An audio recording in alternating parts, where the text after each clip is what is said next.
Thank you for joining us for today's webinar, Tactical Tips for Your Apple School Manager Deployment. My name is Jen Kaplan, and I'm a Product Marketing Manager at Jamf. And with me today is Michael Devins, our Product Manager. Let's take a look at our agenda for today. For those who are new on the call, today we'll begin with a quick overview of who Jamf is and what we do. We'll provide you with another overview of Apple's deployment programs and how you can leverage them in your environment, along with a discussion around deployment methods available today. We'll touch on a few ways to create the best classroom experience for your school, and we'll leave you with a few areas to consider before making updates to your deployment. We'll provide you with some resources at the end of the call and throughout the webinar, and if you have any questions, feel free to enter them into the webinar panel. Be sure to select all hosts or all participants when entering your questions. Let's kick things off with a brief overview of Jamf. For those who aren't familiar with Jamf, we help organizations succeed with Apple, and we embrace the native Apple technology experience consumers have come to know and love. We've offered zero-day support for all Apple releases for over a decade, supporting new operating systems and features from Apple better and faster than anyone. Our two core products are Jamf Now and Jamf Pro. Jamf Now offers a simple, on-demand mobile device management solution for organizations without IT expertise, and Jamf Pro is complete lifecycle management for organizations of all sizes. With a focus on end-user empowerment, Jamf Pro automates common IT tasks and gives users the ability to set up and support their own devices. We focus on the areas of zero-touch deployments, robust device configuration, app management, inventory, security, and for end-user empowerment, the ability to offer a self-service app catalog for end users. At Jamf, we've been focused on Apple device management for 15 years. We have deep roots in and deep commitment to education. Currently, we manage over 5 million devices for more than 5,000 education institutions, which is why we're here today to talk about these tactical tips for your Apple School Manager deployment. And now I'll hand it off to our product manager, Michael Devins, to begin by walking us through some of Apple's deployment programs. Thanks, Jen. So the key to scaling Apple deployments in any industry, and this is especially the case in the education industry, is found through Apple deployment programs. And ultimately, Apple School Manager is a new addition to Apple's existing deployment programs. We'll briefly review so that everyone has a level set understanding of how these different programs and technologies interact. Apple's device enrollment program has been around for years, though it's really starting to gain traction as more hardware becomes eligible for DEP. This is due to hardware refreshes purchased in an eligible fashion, also global expansion both through Apple and through resellers that support the device enrollment program. Zero-touch deployment is made possible with the device enrollment program. Organizations can ship devices directly to end users, and those end users can open them up and treat them as a personal device, knowing that they're automatically getting rolled into device management. Of course, you can purchase from Apple or through a reseller that supports the device enrollment program. Resellers are available globally, even broader presence than Apple has directly. That auto setup feature is extended recently to Apple TV, which gained device enrollment program support this spring with tvOS 10.2 to not only automatically enroll, but completely do it without touching any of the device menus at all. And just to point out, with those Apple TVs, any devices that are eligible for the device enrollment program purchased through Apple or a reseller will have been retroactively added. All those fourth generation Apple TVs will have been retroactively added to your device enrollment program account. And any purchases that you've made through a participating Apple or reseller place of purchase will be able to be added into the device enrollment program back to March of 2011. So a really powerful set of capabilities around automating enrollment of Apple devices, iOS and Mac, and now tvOS. In addition to the device enrollment program, Apple's volume purchase program allows organizations to centrally purchase, manage, and deploy apps and books. Again, this is available to all organization types, and ultimately, this is what allows IT to put apps and books in the hands of end users. This is considered perhaps one of the core values, the most tangible aspect of getting people into Apple's app ecosystem, offering a really rich end user experience and reducing friction of this critical function of deploying and installing apps. And this is especially critical in education. It's very common for schools not only to utilize the volume purchase program, but to have many, many volume purchase program accounts, perhaps throughout the different buildings, perhaps per department or even per librarian, teacher, principal, etc. So the volume purchase program allows you to distribute those apps to either users or devices. In the last couple of years, the expansion to device assignments with apps means that no Apple IDs required for those end users to even receive apps. A lot of flexibility and power that's offered through Apple's volume purchase program. And that brings us to Apple School Manager, which is sort of a combination of capabilities that have been available through the device enrollment program and the volume purchase program, plus some additional education tools, all combined in one portal. This notion that everything is a remix, this is taking the best of these two deployment programs, adding additional education functionality targeted specifically for the education market. Apple School Manager is now actually out of preview. We're going to throw a couple of links for those that haven't yet upgraded to Apple School Manager. Check out the webinar chat. There are a couple links related to preparing to upgrade and going through the migration to Apple School Manager from the DEP and VPP portals today into the Apple School Manager portal. Make sure to review those prior to doing your upgrade. And again, I've touched on this briefly, but there are a number of benefits imparted by upgrading to Apple School Manager over the traditional deployment programs. First, it's simplifying really critical workflows. These deployment programs can get very complex, but rarely more so than in education because there are simply so many people involved with delegated responsibilities. And this is really a natural evolution of the programs, bringing what was previously at deploy.apple.com and the device enrollment program is now simply a devices tab within Apple School Manager. And the device enrollment program administrator Apple ID is now a device manager within Apple School Manager. There are a lot of people involved in these processes. This extends to content purchasing as well with VPP. And Apple School Manager affords organizations the ability to delegate more of these privileges while the organization continues to maintain ownership over all of this content. Apple School Manager also gives direct student information system integration for creating users, both students and teachers, and also all of the relationships in the form of classes and that rich roster data. Direct integration is available with PowerSchool, SunGuard eSchool Plus, and Infinite Campus. In addition to the three direct integrations, many student information system vendors offer pre-formatted exports for Apple School Manager, integrating their data in a more seamless fashion, not having to actually modulate that data at all. Another component that's really critical is this notion of Apple IDs and the importance that this plays not only for accessing iCloud, but some of the new technologies that Apple's introduced. And Apple's sort of revamped their Apple ID creation solution away from the Apple ID for students, which had some challenges related to requiring parental consent, and put this completely in control in the hands of IT, which means that they can create these en masse, automate creation, perhaps based on that student information system data flowing into Apple School Manager. And there's also some nice additional capabilities, more privacy and limitations related to location services and the use of the App Store, and also some additional Apple ID management capabilities, the ability to reset passwords, temporarily inspect accounts, and impose limitations on certain access to certain services. Managed Apple IDs are also critical in using the new shared iPad capability. These Apple IDs are used to log in on these shared iPads, though IT can make that a more seamless experience than typing an Apple ID. All of these things start to really come together to not just reintroduce the device enrollment program and volume purchase program, but also add a number of new capabilities on top of that with Apple School Manager. Just a note about Apple IDs in general. As I mentioned, the volume purchase program really started this trend, sort of distancing IT's reliance on Apple IDs. Now, ebook distribution still requires user assignments, and Apple IDs are useful there.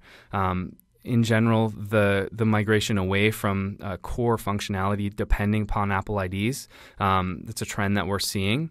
However, I do want to point out that the Managed Apple ID makes that creation much more simple, and actually there's some new capabilities within Jamf Pro where you can automatically accept the user invitations now with these new Managed Apple IDs, so you can do books or any user-based app assignments without end users needing to go through and create this.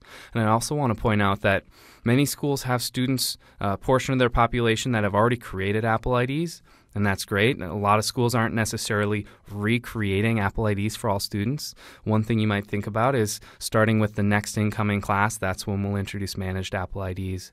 Maybe the use of shared iPad is driving some of the use of Managed Apple IDs. It's not a mandatory rip and replace of your Apple ID strategy, but another option as you consider rolling out these services. So now that we've got a solid shared understanding of these deployment programs and specifically what's new within Apple School Manager, let's talk about putting them to use, because there's a lot of flexibility educators have to mix and match and evolve these tools over time. Starting with the deployment models, there are a few different options here, and every school is going to have different requirements and different options available to them. Perhaps the tip of the spear in terms of personalized, rich, and engaging learning experience is found through a one-to-one iPad program, supporting that continuous engagement from at school to at home, utilizing self-service, making it their own. And this is a model that's been used for years. And I'll just reiterate that Apple School Manager has zero bearing on your ability to do a one-to-one iPad program. Many of you listening have this today. And again, that focus on learning achievement, on equality, the benefits around emergency notification solutions and the personalized learning. There are a lot of really great aspects of a one-to-one program when you can put an iPad in the hands of every student. And we'll put a couple of resources in the webinar chat speaking more about that, the value of the personalized learning. You can reference some resources that Jamf has put together, but suffice it to say, this is that premier one-to-one model when it comes to the student experience. On the other end of the spectrum, there's this notion of a non-personalized shared iPad. And up until recently, if you weren't putting an iPad in the hands of every student, this was the alternative. Non-personalized shared iPad, also referred to as a communal iPad, isn't personalizing the learning per se. It's often referred to also as like swipe and go. It's a standard configuration for all users. And again, this is not a new model. It's a great way to put iPads into use, easier to maintain, not as much user-specific detail or sensitive data to maintain. Of course, there is a pretty large experience gap between the one-to-one program and the non-personalized shared iPad. And last spring, Apple introduced something fundamentally new for the iPad with the personalized shared iPad. This takes the value and benefit of a personalized learning experience found in a one-to-one program and shares that throughout a number of students on the same hardware throughout the day. Some of the great aspects of this include the ability to put the tech in use all day long. There's no downtime. This new capability introduced last spring allows schools to ensure that it's not just used for 1 or 2 periods a day, but for many periods throughout the day. This does require Apple School Manager and those Managed Apple IDs we spoke about. And we'll touch more on the hardware requirements, but DEP is required to do this true shared iPad multi-user experience. So there are a few observations, a few comments I'd make in terms of selecting the right deployment model. First is this decision point around when and where personalized learning is needed or best put into place. Increasingly, that personalization is critical for academic success, so where can we put that to best use? Keeping in mind that this new shared iPad is a great step towards that personalized learning, even if you don't have the full funding to put a dedicated piece of hardware in every student's hand. Again, putting that hardware to continuous use, the best return on that investment. It's not one student experiencing it, it's multiple, and it's used throughout the day. And there are some environments that are really well suited for non-personalized shared iPads. It's truly all about the kinds of activities and learning experiences you want to create. It's about finding the right mix. And so while there might be some grades or buildings with a one-to-one program, there might be a place for certain grades or buildings to use the personalized shared iPad, and even some great examples of non-personalized communal shared iPads being put to use in a library, in carts, etc. So it's all about mixing and matching and looking at what hardware you've got so that you can make the right decisions. Hardware is a factor in that decision, and so I do want to talk a bit about how you can take some considerations into your decision-making process, whether you're buying or leasing in the future. The reality is that you may have hardware that does not meet the minimum requirements for Apple's personalized shared iPad. And so that might be an opportunity to either find an opportunity for a one-to-one deployment or a non-personalized communal iPad. And I also want to point out that the requirements are pretty low for using the classroom apps. So that might be a great place to put them in the hands of teachers. Or if you've got existing carts using Casper Focus, maybe those carts can be converted to using Apple Classroom. Lower requirements on both sides for the students and the teachers. Again, it's about finding the right mix. And I do want to take an opportunity to just point out and highlight the specific hardware requirements. These can be found with Apple. But iPad Pro, iPad Air 2, iPad Mini 4, these are the hardware models that support the shared iPad experience. There is a minimum storage capacity of 32 gigabytes, though I'd consider looking at a larger model if possible. I'll speak more to that in a moment. The device enrollment program is required for these shared iPads. That's how they're actually configured as shared. And of course, they need to be running iOS 9.3 in order to support these capabilities. Now, as it relates to the storage capacity, when you're enrolling shared iPads through the device enrollment program, utilizing Jamf Pro, you need to define the number of students or users that you think are going to be interacting with the device. If I've got 7 periods in a day, I might assume 7 students may interact with this device, and then add 1 or 2 so that we're not unnecessarily refreshing the locally cached data. So call it 9 users. And what's great is that each user gets a partition in addition to the operating system and the apps getting partitions. But it's important to understand that 32 gigabytes operating system, apps, and then whatever's remaining split it 9 times, those partitions, if they get to be too small, can be unusable. So just keep in mind some of the larger storage options, especially spread across 7, 8, 9 students, can be a really great choice when you're making a hardware selection for shared iPad. And for Apple Classroom, the actual Classroom app, there are much lower hardware requirements, 4th generation or later on the full-size iPad, and then Mini 2 or later for the iPad Mini, again, iOS 9.3.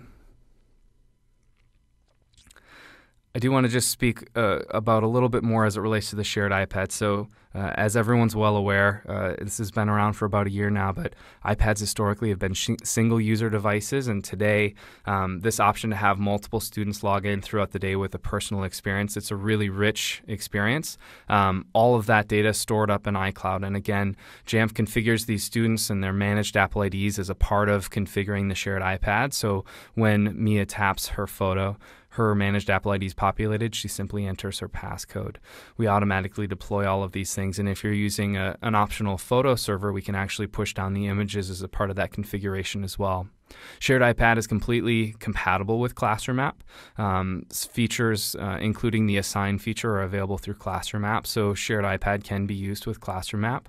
And it's important to remember that each of these students' data is segregated not just on the device, but also stored in their individual iCloud backups, which means students can return to the same device tomorrow by looking for their photo, or they can return on a different device and their information will come back down from the cloud.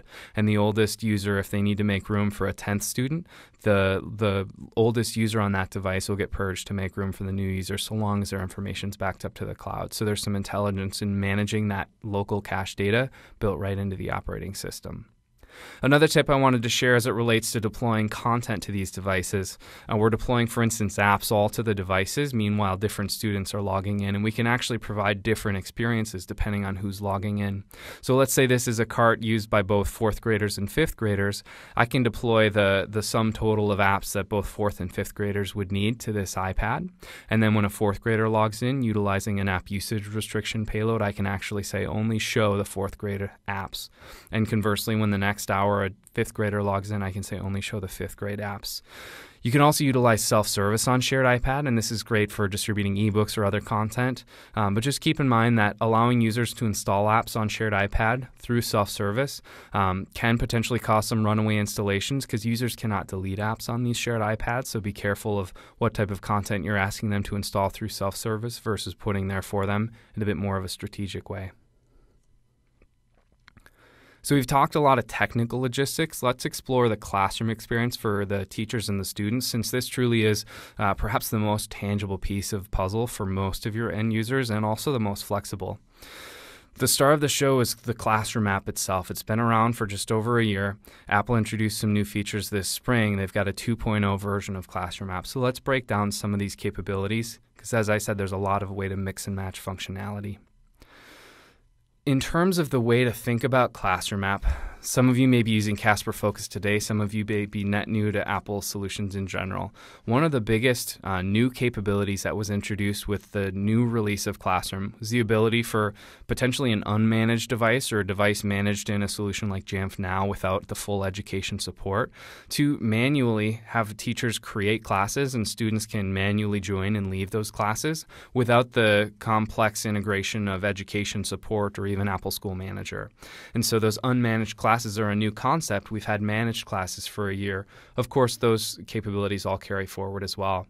Some new features around sharing files back and forth between students and teachers via AirDrop, the ability for teachers to mute audio on student devices to sort of regain classroom control, the ability to launch apps or websites or books on one or multiple student devices and observe the screens of those iPads in the class. I mentioned a moment ago the option of adding a photo server on top of Apple's Shared iPad and Classroom app. This allows Jamf to serve up images instead of a monogram of the student's initials. This is an optional enhancement because this is not something that's built into either Jamf Pro or Apple School Manager. There's another level of privacy and security that you want to have around photos of students, and Apple's put some pretty specific security and privacy requirements around the way photos can be served up to these devices. We do have some resources on jamf.com about how to set up a photo server if that's the kind of experience you want to create. Of course, IT can create these managed classes, automate that class generation with SIS integration, reset Managed Apple ID passwords from within Classroom app, and also power and interact with shared iPads. So a number of ways to mix and match Classroom, from no MDM or lightweight MDM like Jamf Now through the full-blown education support and Apple School Manager integration with Jamf Pro. Another important thing that's an emerging thing, not that this is new in the classroom, AirPlay's been around in the classroom for years, but it does continue to gain momentum. Of course, you're maybe familiar that anyone with a Mac or an iPad can AirPlay to Apple TVs in classroom or common area, library or lab, but it becomes increasingly powerful as teachers can remotely initiate that AirPlay session to the big screen, and Classroom app makes this easy. As I mentioned earlier, the new capabilities introduced with the 4th Gen Apple TV and tvOS 10.2 adds device enrollment support, making deploying Apple TVs easier than ever, which means you can connect power, Ethernet, and HDMI, and that device will turn on and automatically enroll to the home screen without any end-user interaction. You can deploy custom apps in a single app mode payload to launch to a specific app, and also manage AirPlay restrictions, send MDM commands like restart and wipe. We've done a nice webinar on tvOS 10.2, so if you're interested in that, I'd encourage you to check it out. But there's some great resources around bringing AirPlay into the classroom and extending the experience from the screen in front of those students to the big screen in the classroom. Of course, a hallmark feature of Jamf Pro is self-service, and this really shines when it comes to personalized learning.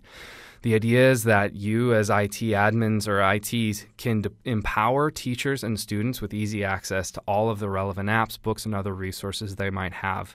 You might deploy some apps and put the rest in self-service, allowing end users to customize the devices. Ultimately, at the end of the day, this is still content curated by IT, which means you maintain control over the content that enters your environment, but it really does drive to more increased user satisfaction, engagement, while also reducing the number of IT help desk tickets that get created. Self-service on iOS as well as on the Mac, really powerful in the personalized learning space. We promised some tactical tips. I do want to get into a little bit more of the nuts and bolts, so let's cover off first on this notion that you don't have to go all in. There are 3 major components to Apple School Manager, including Apple School Manager, Shared iPad, and Classroom app. And while they're related, they're not all dependent upon one another. And so I just want to share a few examples. You, for instance, might upgrade from the traditional deployment programs, DEP and VPP, to Apple School Manager without needing to integrate a student information system. You might use Apple School Manager to create Managed Apple IDs without having a student information system integrated as well. The Classroom app can be used by teachers to create unmanaged classes with a solution like Jamf Now, which is a great way to pilot or do small-scale deployments, or prior to turning on education support in Jamf Pro. Perhaps you switch from Casper Focus to Classroom app on an existing deployment. It's very simple to make that transition. There are very few examples where your Focus deployment is incompatible with Classroom app, so that's definitely something to consider, giving teachers that richer experience directly from Apple. You can also import classes from Apple School Manager without having to do Shared iPad. There are a lot of things you can do independent of one another. There are a couple of hard requirements, and I'll point those out. The first is that Shared iPad does require Apple School Manager integration. And the second is that some features of Classroom app are only available to Shared iPad devices, the notion of assigning a user or resetting a password. The key takeaway here is that Classroom is widely available in almost any type of deployment, even those non-personalized communal iPads, even if you don't have the newest, latest tech. So definitely give a close look to Classroom app, even before you're ready to take on Apple School Manager or Shared iPad. And walking through a few other key considerations as you're making decisions about how to best design your deployment, think about how data flows through your systems. Where do new student records get initiated, and how do those flow through the various systems? From your student information system to LDAP to Jamf Pro, Apple School Manager. And do you have good matching criteria to sync them up across systems? Do you have the ability to say this username is consistent throughout, and that's how I'm going to marry these different data sources inside of Jamf Pro? Also thinking about how frequently the data changes and when you want these syncs to occur so they don't conflict with other scheduled tasks. In terms of usernames, is this format consistent? Is this derived first from Student Information System, going through Apple School Manager? How do these usernames match or not match to LDAP? Again, key aspect of this is matching criteria. There's also an end-user impact for teachers using Classroom app and students using Shared iPad in terms of how these class names should actually be displayed. The ability to customize the name of these classes is a new capability inside of Jamf Pro, and you can actually create a custom formula. So you can take all of the disparate variables that Apple School Manager provides about a class and construct a meaningful name for your students and teachers, something that really has a tangible impact on the end user, something to think about designing the right class names. How are you utilizing DEP, if it's available for all of your hardware or not? Are you using the automated setup capability with Apple TV, which would require, for instance, Ethernet mounted in your classrooms? Perhaps you set those up in a provisioning environment, load them up, and then deploy them for use over Wi-Fi in the classroom. Are you using over-the-air enrollment with credentials? How do those marry to the users imported from Apple School Manager? Thinking about how all these deployment methods come together so you've got a consistent and cohesive experience. When it comes to AirPlay, how are you utilizing this? Is it open for anybody? Do you need to manage those AirPlay restrictions? The ability to disable AirPlay on Apple TV, for instance, for a digital signage solution is an increasingly valuable capability of tvOS 10.2. There's also a capability within Jamf Pro to sort of mass associate iPads and Apple TVs. So if I've got a cart of iPads in the library, I can have those automatically pair to AirPlay in the library with a simple preference inside of Jamf Pro. So some really great ways to scale AirPlay permissions and pairing. How do you want to utilize the Classroom app? Either you're moving from Focus to Classroom app, or maybe this is the first time. Are you using this with the new Shared iPad technology, or converting your communal iPads for use with Classroom app? It's important that each of these, especially non-personalized iPads, have some sort of username associated with them. That's required to actually get the education profiles to deploy. But then when it comes to building classes, you can assign those users or the group, if you've used that as a group with Casper Focus, to build that association between the teacher and the students. I touched on Photo Server. This is an optional enhancement. If it's something that you're able to do in your environment, putting those student photos out there increases the integrity of the experience of using both Classroom app and Shared iPad. Doesn't apply to the one-to-one students, of course. Thinking about your assignment method, in general, we see a trend towards device-based assignment, though user-based is still required for books. Keep in mind the value of the Managed Apple ID and the ability for Jamf Pro to automatically accept those user invitations for your users to assign books or apps, and thinking about whether you're needing that for Shared iPad or if you're doing it for one-to-one. Talk briefly about the consideration in making your hardware decisions for the future if you want to leave shared iPad on the table as an option, especially as it relates to storage capacity, making sure you've got enough room for all the users that you want to put on those devices. And really, when it comes to especially classroom app, finding those pilot classrooms, find those technology evangelists, work out the kinks so you can roll out this experience at a larger scale. It's a really, really positive feedback we've heard from our customers and our users in the community. Can't speak highly enough about the rich experience of using classroom app by teachers in the classroom. So we covered off on a ton of details. I'm going to invite Jen back to put a sort of summary back together, and then we'll open it up for questions on anything you've heard today. Great. Thank you, Michael. So just to recap, we walked through the evolution of Apple's deployment programs and provided you with a few resources if you're in that stage of consolidating your device enrollment program instance, your VPP tokens into Apple School Manager. We also walked through a few of Apple School Manager's features and capabilities, including some of the benefits of integrating with different areas of Apple School Manager. We talked through some deployment methods and gave you a few ideas about different ways that you can update your deployment to take advantage of the latest education features from Apple. And then we walked through a little bit of how you can create the best classroom experience for your school and left you with a few key considerations for you to think about as you are making updates to your deployment, whether it's right now or this summer or the fall. Next steps. If you're interested in talking with someone at Jamf, head on over to jamf.com and click on the Contact tab at the top of the page, and one of our Apple management experts will get in touch with you. We also have a wealth of webinar recordings and videos on jamf.com. This is also where we'll post the recording of today's webinar. Simply head over to jamf.com/webinars to access those. And if you haven't already, highly encourage you to check out Jamf Nation. It's the largest community of Apple administrators in the world. Over 40,000 members participate on Jamf Nation to troubleshoot issues, ask questions, have discussions, search the knowledge base, and interact directly with the Jamf support team. You don't have to be a Jamf customer to use Jamf Nation. It's just a really great resource and a great community of Apple administrators. Thank you for attending today's webinar. We'll now take a few questions. We had some questions on the line. One of them was around whether phone numbers are required for managed Apple IDs or if that can be skipped.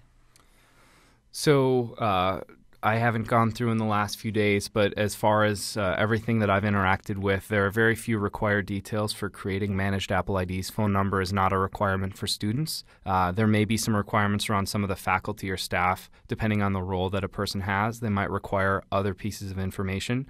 But yeah, very minimal information required. Email is even optional. You'll, of course, need to create a managed Apple ID for the students, but no phone numbers required for students.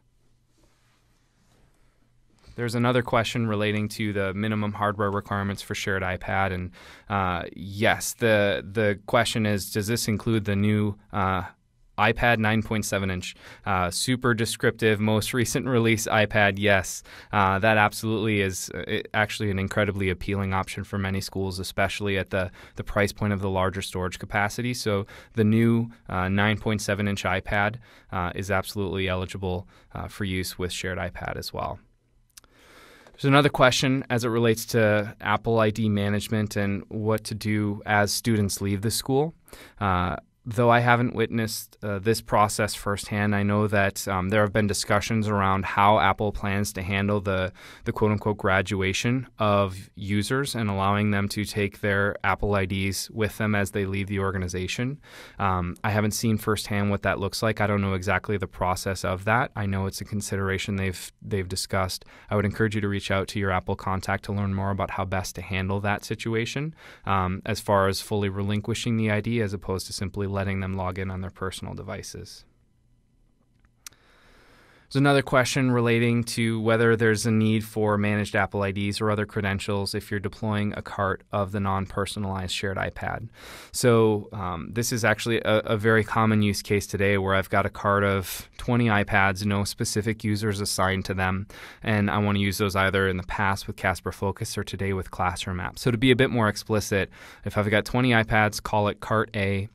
All I need to do is make sure that those 20 iPads have some sort of username defined. So cart A1, cart A2, cart A3, etc. That username is a required value so that when you turn on education support inside of Jamf Pro, we can automatically generate the appropriate education profile.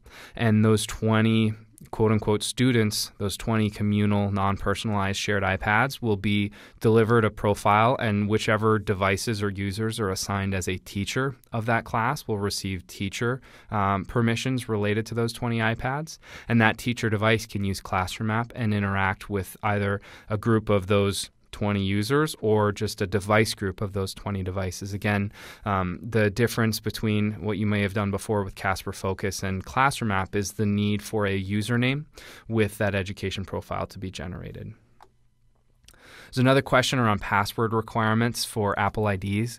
There are 3 different types of passwords that can be specified as required for a managed Apple ID. Of course, a password is required, but you as IT admins have the ability to specify whether a managed Apple ID requires a 4-digit PIN, a 6-digit PIN, or a full complex password. And with the recent enhancement to Apple School Manager, Jamf has added support for the ability to read those values down. So when you've got shared iPad users that have a 4-digit PIN in Apple School Manager, we can now properly know and specify for that shared iPad user the appropriate type of keyboard. So someone with a 4-digit PIN will be presented with a numeric keypad and 4 digits will be entered, the right experience for that user. And on the same device, we'll know that a middle schooler that has a complex password should be presented with a full keyboard to enter their password. So you get to specify the password type within Apple School Manager. You have the ability to reset that password or to deliver the one-time first sign-in passwords that students will subsequently change. And then Jamf can read that through and deliver the right experience to shared iPad. Another question relates to iPad 2s. It's a great question. There's the good thing and the not so good thing about iPad is the longevity of some of this hardware. And so your options can become a bit limited as you have some of these previous generations of iPads in use. And I think that these communal iPads are perhaps best suited for the way that you're going to put some of these into play. But ultimately, due to especially the minimum requirements for shared iPad, lesser degree with the Classroom App, but that still would be a limitation for teachers. It is about a little bit of an art and a science around working with what you've got and finding the best ways to put these either one-to-one devices or these communal iPads to the best use in the different places in your environment so that you can still utilize that hardware, not just having to put them on the shelf. I think a second part of that question that I didn't totally catch, so I'll try and revisit it here. There's an incredible experience to be found in something like an iPad Pro. Smart keyboard and pencil, really incredible experience. One that I use daily myself. The reality is that those might not be deemed critical for that classroom learning experience. If you have the ability to support that kind of experience, awesome. Otherwise, I know that there's a lot of schools giving very serious consideration to the new 9.7-inch iPad, especially considering the price points and some of the education-specific accessories that Apple's built. I won't refer to it as a purpose-built education iPad, but it truly does start to meet some of these criteria, including price point, including capacity, including support for shared iPad. So evaluate all of your options, but I would definitely not write off the new iPad in terms of its ability to deliver on all of these aspects of the education ecosystem that Apple's built up. Well, thank you so much, Michael, and thank you to everyone who joined us on the webinar today. If we weren't able to get to your question, we'd be happy to contact you with more information or talk with you anytime about your options and considerations for your Apple School Manager deployment. Have a great rest of the weekend, and we look forward to seeing you on a future webinar.